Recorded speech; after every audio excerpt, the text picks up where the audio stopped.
Today, we celebrate the solemnity of the Holy Trinity. Ano ibig sabihin ng solemnity? Because we don't use that often in our communion. Well, a solemnity is a feast. But it is not just an ordinary feast. When you say a solemnity, it is something very important. Okay?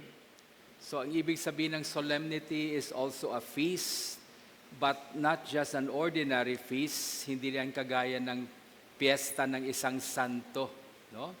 When you speak of a solemnity, it speaks of an event in the life of our Lord. Okay? Ano ba yung mga solemnities na sineselebrate natin? Christmas, the birth of our Lord Jesus Christ. So it is a solemnity, no? The solemnity of the nativity. Ano pa?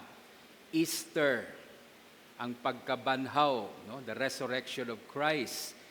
So it is not just an ordinary feast, we call it a solemnity, no? The resurrection of Jesus. Today, as we celebrate this solemnity of the Holy Trinity, instead of an event in the life of our Lord, we celebrate a theological mystery. The mystery of our God, who in His identity and essence is revealed to us a Trinity. So, ang unique sa araw na to, because this solemnity, this feast we are celebrating is not about an event in the life of the Lord. What we are celebrating today is a theological mystery. Okay? It's a mystery. We are celebrating a mystery because our faith, the Christian faith, is a mystery. And sometimes, as I have said in the past, a mystery is not something that is hidden from us, or something that we can never know or experience. Ang pagkaintindi kasi natin ng mystery, pag sinabi mong misteryo yan, ang ibig sabihin ng misteryo is you will never know that, you'll never experience that. No? We always think of a mystery as something hidden. Kaya pagising mo sa umaga, kung nawawala yung pagkain mo sa refrigerator, anong sinasabi ng nanay? Misteryo. Bakit? Walang kumuha. Pag tinanong mo lahat ng tao sa bahay, sinong kumuha ng cake dito sa loob ng rep? Wala. So anong sasabihin ng nanay? Pag walang umaamin na kumuha ng cake sa rep, sasabihin niya, ay misteryo. O yung ibang nanay, mas grabe, milagro. Okay? So we think of a mystery as something that, we will not know that. Misteryo yan, hindi natin makuha yan, hindi natin maintindihan yan ng lubos-lubos. You know, we think of those things. On the contrary, however, when we talk about a mystery in the spiritual order, a mystery is something that is revealed to us. Pag kinuha mo yung biblical meaning and spiritual meaning, ano bang misteryo na sinasabi natin? Okay? Let's proclaim the mystery of our faith. Christ has died, Christ is risen, Christ will come again. Misteryo yan. And ang question is, can we not know that? Can we not understand that? Christ has died, Christ is risen, Christ will come again. It's a mystery, but when you talk of biblical mystery, it's not about something that is hidden or nakatago na hindi mo makuha, hindi mo maintindihan. But spiritual mystery, when we say mystery in the spiritual order, it means that it's something God revealed, pinakita ng Diyos. Yes, Christ has died, Christ is risen, Christ will come again. It's a mystery because God revealed that to us. We can know it. We can understand it to a certain degree, but we cannot fully comprehend it. Amen? Hindi mo talaga lubos-lubos na maiintindihan yan. But you will have an understanding of that. Yes, Christ has died. You know, we know Christ has died. We've seen it. It's just revealed to us. But do you know how He died? How can you take the life? How can God die when He is full of life? Still, it is a mystery. It's a great mystery that God can die. Sa totoo lang, no one can take the life of God. Kaya one time sinabi ni Jesus, no one takes my life, I lay it down. Walang pwedeng pumatay sa Kanya.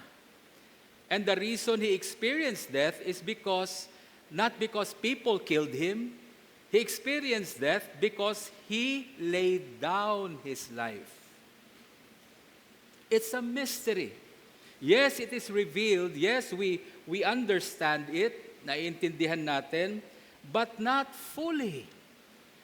And today, as we celebrate the solemnity of the Holy Trinity, we are not celebrating an event in the life of the Lord, but we are celebrating a theology, a teaching of the church of the Trinity.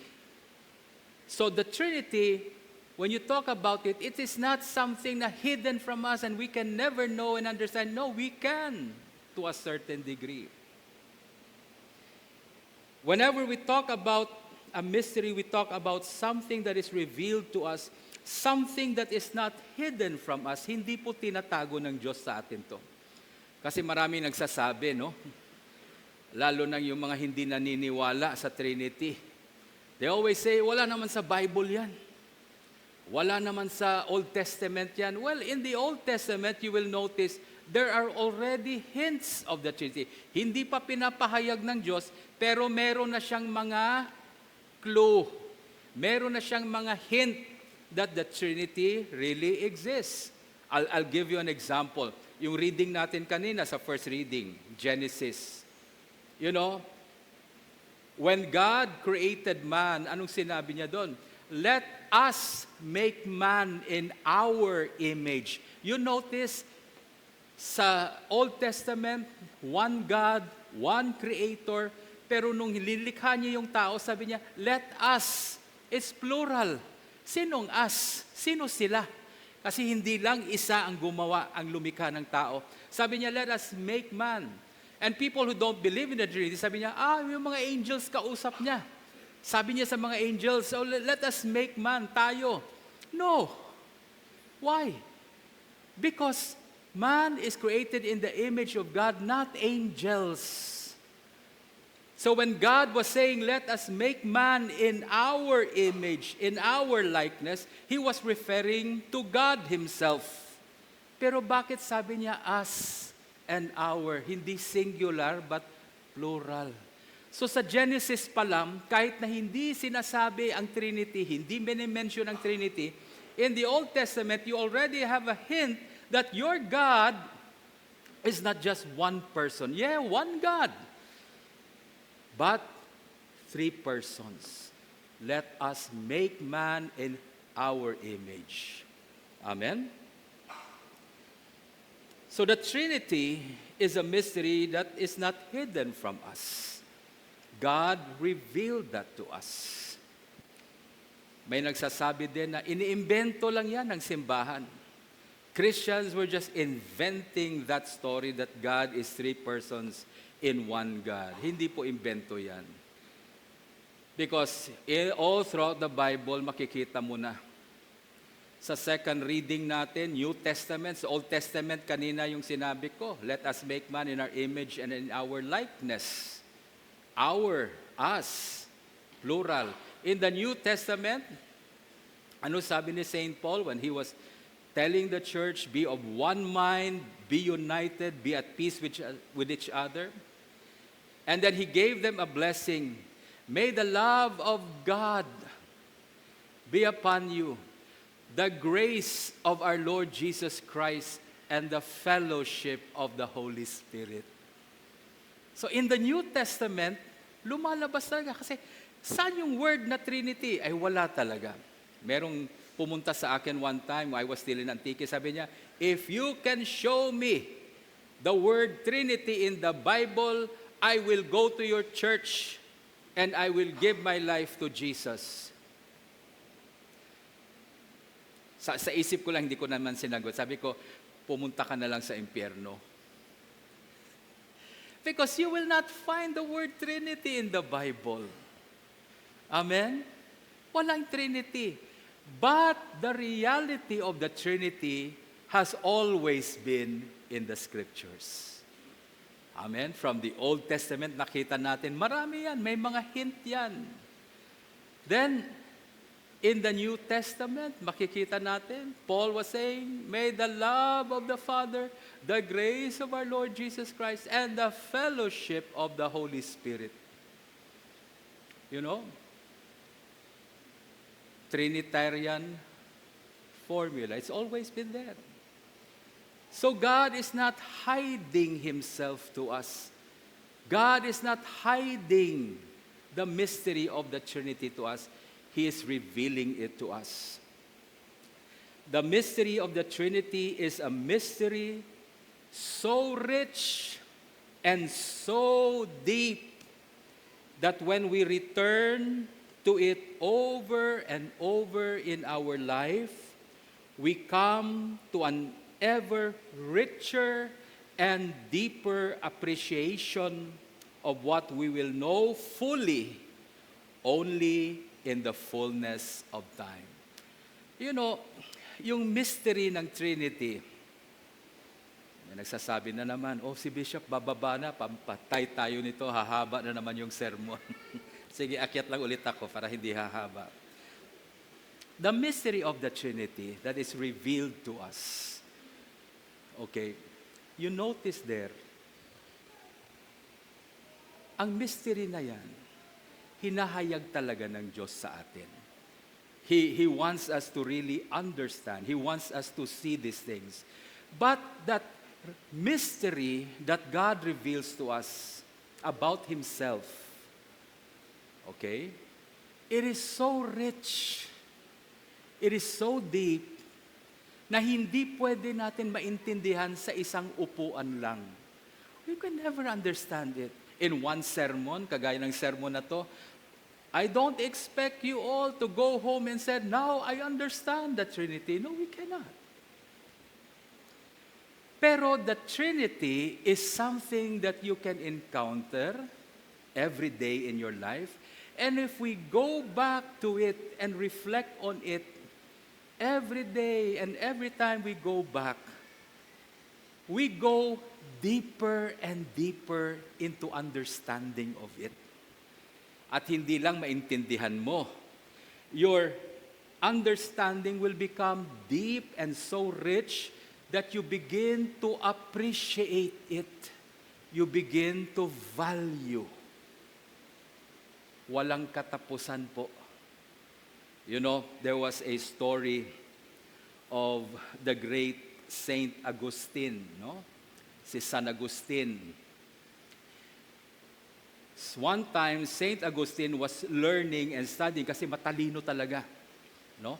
Saint Augustine is one of the brilliant mind of the church. He's so intelligent, so wise.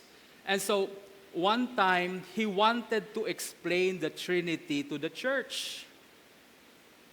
Hindi naman lahat nakaka-explain yan. Kaya nung kahapon nandun ako sa libing ng kapatid ko, nakaupo ako doon. Doon ako sa tabi, nagdadasal. Lahat ng tao lumalapit sa akin, kino-comfort ako. Sabi sa akin, Father, okay lang yan, Father. Ako, salamat. I was there and I was praying, not so much because my sister is now buried, but I was thinking, bukas ang homily, Trinity. At alam nyo ba, ito yung Sunday na maraming pare ayaw. They don't want to delve in this. It's so difficult. So, nung dumating yung primate natin, I was surprised. Pumunta si Bishop Ariel. He was there to comfort me nung nandun siya. Sabi niya sa akin, kaya mo yan. Sabi ko, oo, kaya ko yung libing ng kapatid ko. Yung ituturo bukas sa Trinity, medyo mahirap. Tawa ng tawa siya. Sabi niya, o nga pala, Trinity Sunday tayo bukas. So, Saint Augustine wanted to share the church. Matalino siya, brilliant siya, at hindi siya mayabang. Kasi maraming matalino, nagyayabang lang ng talino nila. He really wanted to help the church. And so because he knows he has a brilliant mind, matalino siya, he wanted so much to help the church understand the Trinity. And so nag-aral siya. You know, brilliant mind studying. And after days and months and years of study, he could not fully grasp yung misteryo ng Trinity. Hindi niya talaga makuha at fully understand it so that you can teach it. You know, if you have something you don't understand, it's so hard to teach that. Mahihirapan kang ituro ng isang bagay na ikaw mismo hindi nakaintindi. Amen? Amen? Pero pag naintindihan mo yung isang bagay, ay nako, isang salita mo lang, you can already impart understanding. Okay? Kaya pag si Brother Rex ang nagkwento tungkol sa farming, maintindihan ko kaagad because he has a very strong grasp of farming. Hawak na hawak niya. Alam na alam niya yung farming. Kaya pa nag-share siya sa akin, teaching me about farming, I can understand it because he really understands it. But the Trinity is difficult. And so St. Augustine wanted to teach the church, but how can he teach the church when he cannot fully understand it?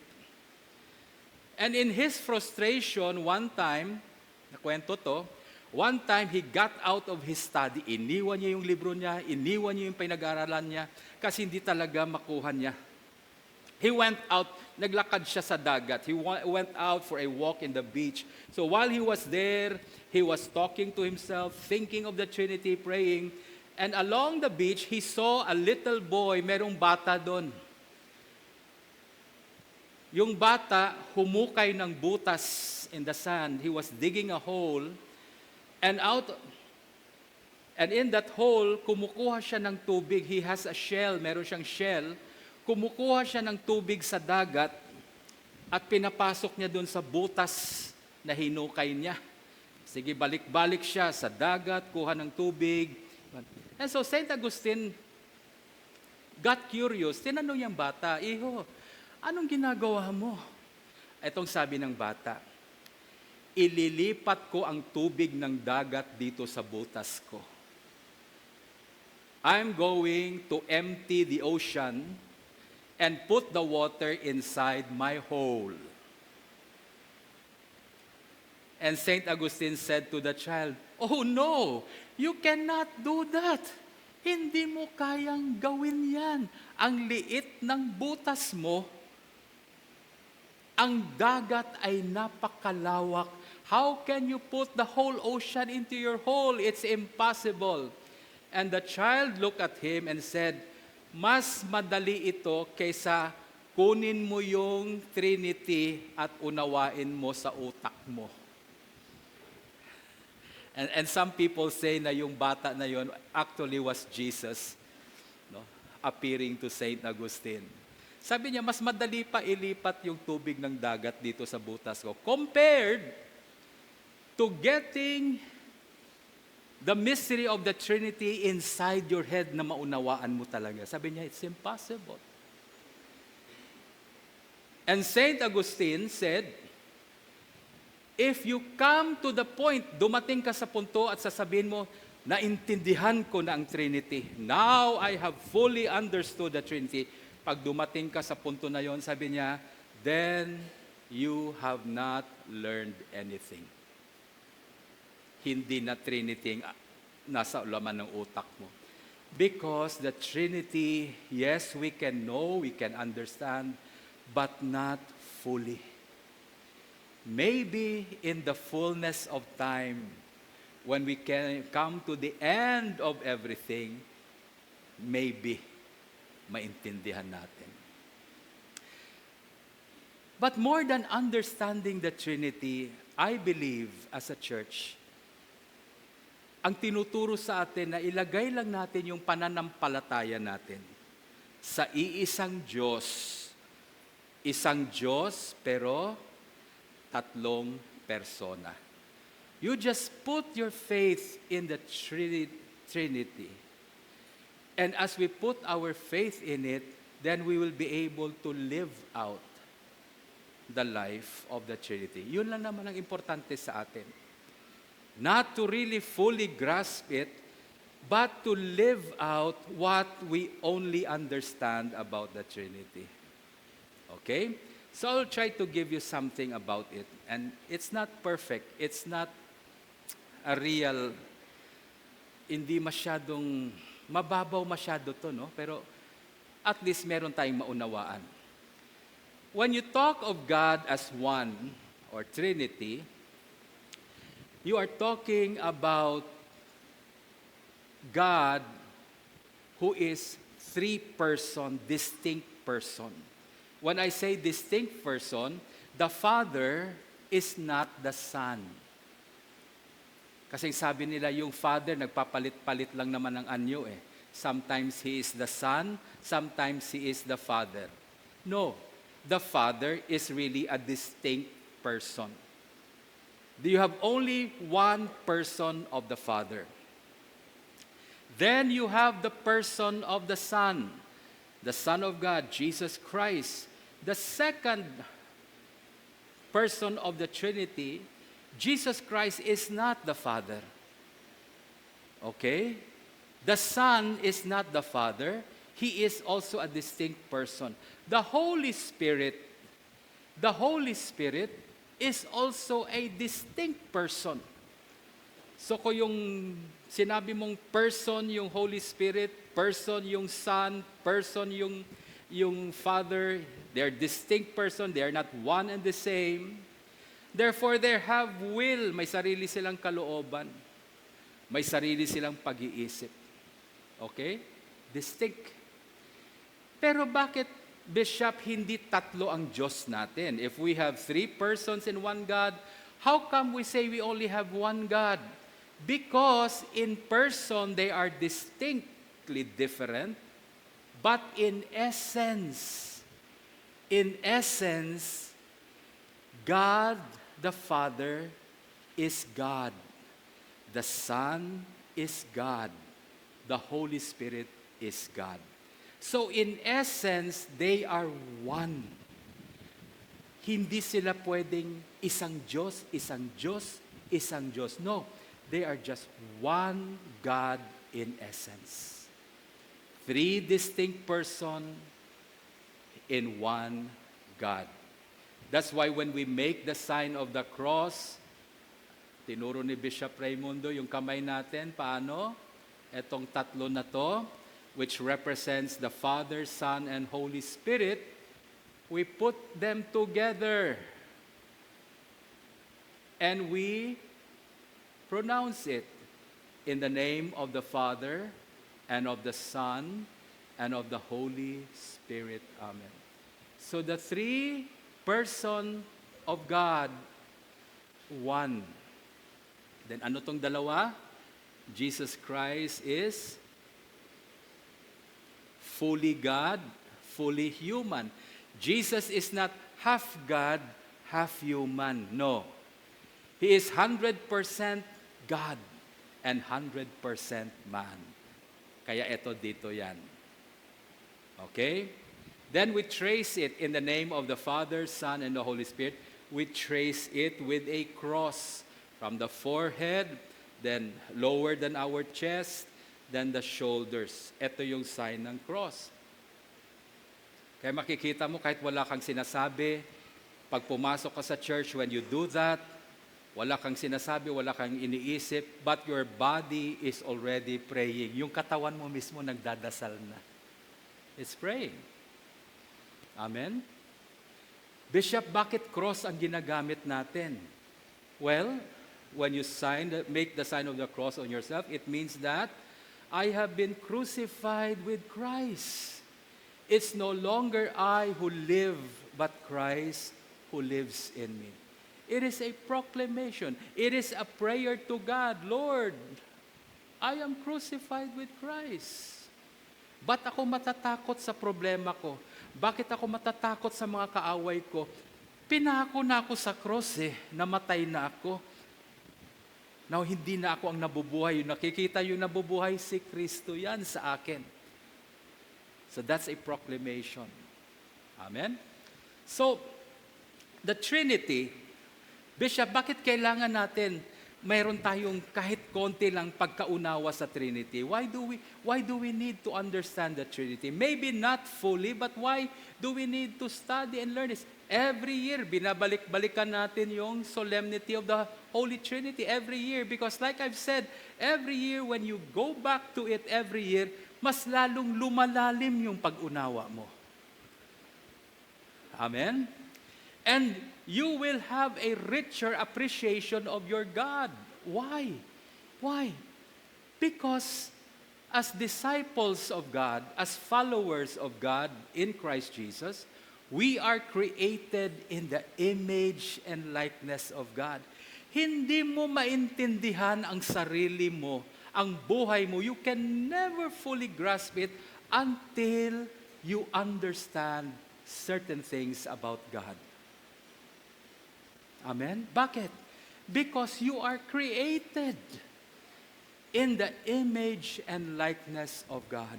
When God reveals Himself to you, then a part of yourself is also revealed to you. Mauunawaan mo rin yung sarili mo. You'll begin to understand who you are. That's why one of the many problems of the church today and Christians, why we are not walking in the way we should walk, because we don't have an identity. We don't know who we are. Maraming nalulungkot na Kristiyano. They're so sad. They're so frustrated in life, not knowing who they are. Kaya pag hindi mo naunawaan kung sino ikaw, who you really are, your identity, you will go through life with so much difficulty. That's why we need to understand who we are. Maraming tao nalulungkot sila dahil may sakit sila, dahil konti ang pera nila. And they become so frustrated. Wala akong pera. Hindi na ako malusog. Etong linggo na to, ang dami kong matandang nakausap. Sabi nila, matanda na kami. Matanda na kami. Sabi niya, Father, kung sana lang maibalik yung pagkabata ko. Sabi ko, nag-uumpisa naman sa isip mo. Joke yun. Sabi ko, babalik tayo talaga sa pagkabata natin. Pero wag mo munang hingiin ngayon. Kasi maaakyat ka sa langit. I believe we can go back to being young again, but not here. Not in this world. You want to be young again? Oh, antayin mo, umakyat ka doon sa taas. Doon, kahit 5 taon ka, magtatakbo-takbo, hindi ka mapapagod. You're so young. But not yet, wag muna. May mission pa tayo dito. Naintindihan ninyo? Okay? We have to know ourselves. We have to find our identity.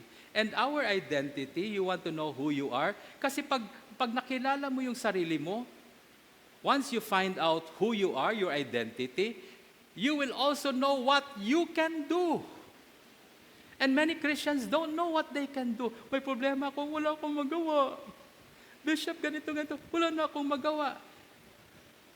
Bishop, hindi ko alam yung gagawin ko. Bakit hindi mo alam yung gagawin? Kasi hindi mo kilala kung sino ka. Amen? May nagkwento sa akin isang bata. Meron daw kotse na maliit. Sabihin na lang natin, Toyota. Sabi niya sa isang Lamborghini na sports car, sabi niya, karera tayo! Alam niyo yung Lamborghini na car, it's a very fast car, sports car yan. So sabi daw ng maliit na Toyota, halika, karera tayo. Sabi ng Lamborghini, hindi kita kaya, mabagal kasi ako. So, and many times in our life, we can do all things to Christ who gives us the strength. Meron kang plano sa pamilya mo, meron kang plano para sa anak mo. Bishop, medyo mahina ang pera ko. Bishop, ganito. Do you know who you are? Kilala mo ba kung sino ka? Bishop, ang dami kong pagkukulang sa buhay. Bishop, ang dami ko ng palpak sa buhay. Bishop, ang dami ko ng naranasan sa buhay. Hindi na siguro ako aahon. Sino ka? Why are you saying that? You don't know who you are. If you only know who you are, then you will begin to see what you are capable of. Kaya sa mga bata, sa mga young people natin, sabi ko, mangarap kayo. I want our children to dream and to dream big. Mangarap kayo. Mga magulang, wag niyo silang turuan na patayin yung pangarap nila dahil wala tayong pera. Wag ganyan.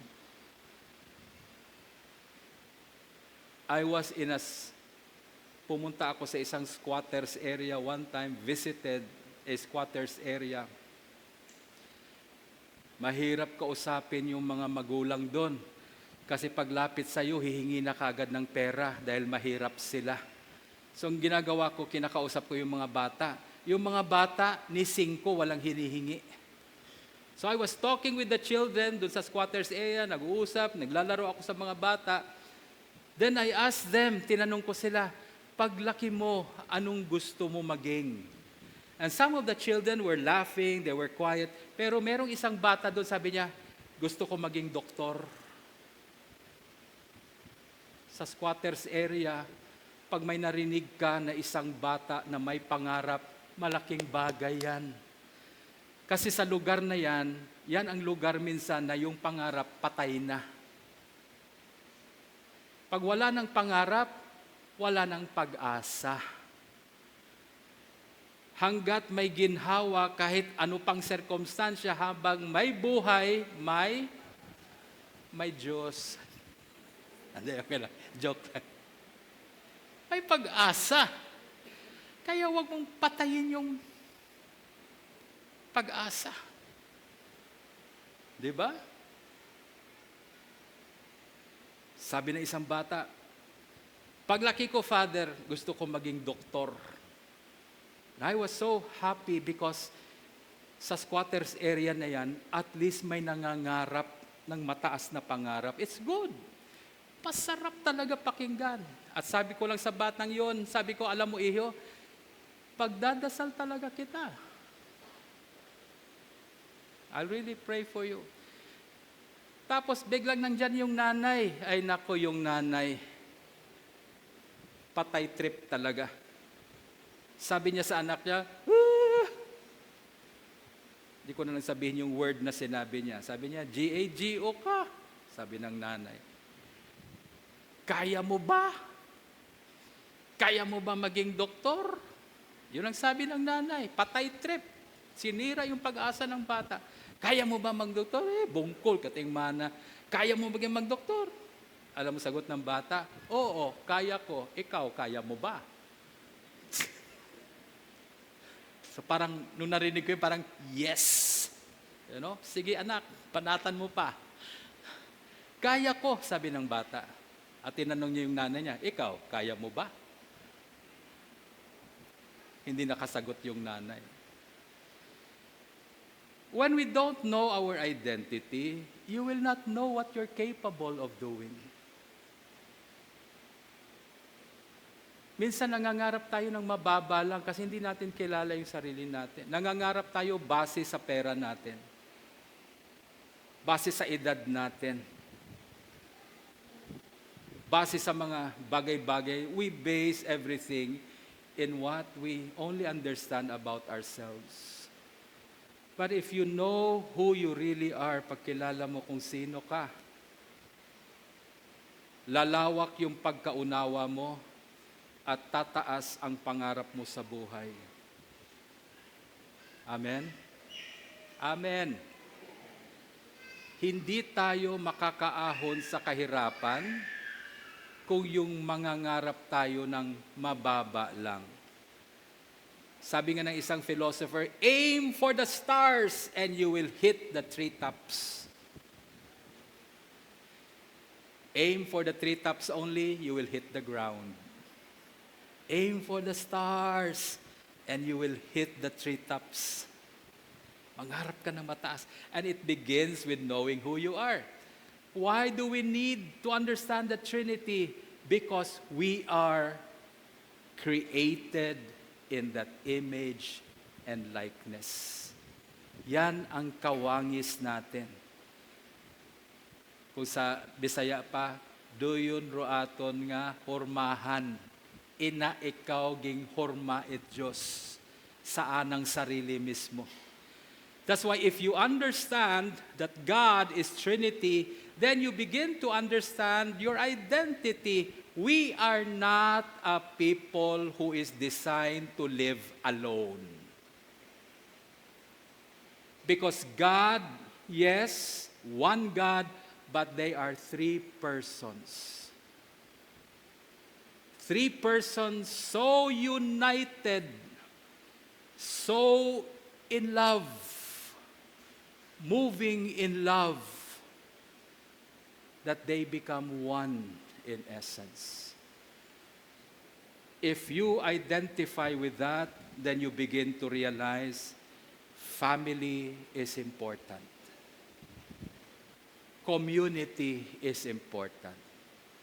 You want to grow spiritually at sasabihin mong, papasok lang ako sa loob ng kwarto ko, ayaw ko makipaghalubilo sa ibang mga Kristiyano, puro mga ipokritong mga yan. You know what? That is not who you are. You will never grow spiritually when you try to live alone. You have to live in community and family. That is where you have been made in the image and likeness of God. God is a community. Our God is a communion and a unity. Kaya nga, community. Communion means they are loving each other. The Father loves the Son. The Son loves the Father. Yeah, we know that, Bishop, nasa Bible yan. Pero yung Holy Spirit, hindi na mention. Ang Ama, mahal ang Anak. Ang Anak, mahal ang Ama. It is also revealed in Scriptures that the Father is the lover, the Son is the beloved. Where is the Holy Spirit? Saan ang Holy Spirit dyan? Oh, hindi nyo nakikita? Nandyan, kasama siya. If God is the lover and the Son is the beloved, the love they share is the Holy Spirit.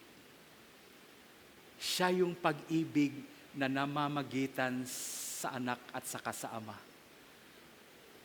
Amen? So that's the Trinity. If we identify ourselves with the Trinity, if you find your identity, you will live in communion and unity. In other words, we cannot live individually or alone. We have to live as a community. Now, merong malaking community, merong maliit na community. In any way, we are designed and created to live in community. Community is the place where we love each other. It is not a place that we are taught to like each other because we will never come to a point that we will like each other. Meron naman talagang nagugustuhan mong tao sa simbahan, di ba? Pero hindi lahat ng tao gusto mo sa simbahan. Pero pwede tayong mabuhay na magkasama, not liking each other, but loving each other. Amen? Sa mga mag-asawa, di ba may araw na pagising mo, you don't like your wife. Sabi ng mga lalaki, pero ayaw mag-raise ng hand kasi yung asawa na sa tabi. Yeah, there are days you wake up, you don't like your wife. Yung mga asawa din, may araw nagigising ka, nakikita mo yung asawa mo, you don't like him. Lalo na buong gabi naghihilik, di ka nakatulog. You wake up, you don't like your husband. But you still remain in the house, you cook for him, not because you like him, but because you love him. Amen? Hindi lahat ng ginagawa natin nagugustuhan ng Diyos. Amen ba? Hindi lahat ng ginagawa natin nagugustuhan ng Diyos. Pero tayo, mahal ng Diyos. Kahit na hindi niya gusto yung ginagawa natin minsan, He is always there. When you need Him, He will come to you and help you. When you sin and make mistake, it does not make you less of a child of God, because God looks at you as His son, as His daughter. Hindi nababawasan ang pagiging anak mo ng Diyos. He forgives us. He cleanses us from all unrighteousness. Yung anak mo ba, yung baby mo na sweet, pag nadumihan ba, nagagalit ka ba dahil madumi ang bata? Hindi. Hindi naman ako, Bishop, galit, naiinis lang. Okay lang yan. But still, kinukuha mo yung batang madumi na at pinapaliguan mo para bumango ulit. Diba? It's the same thing with us. We get dirty sometimes. We do so many things. Nadudumihan tayo. Akala natin galit ang Diyos sa atin. No, God is not angry at you. He'll never leave you, never forsake you. That is love.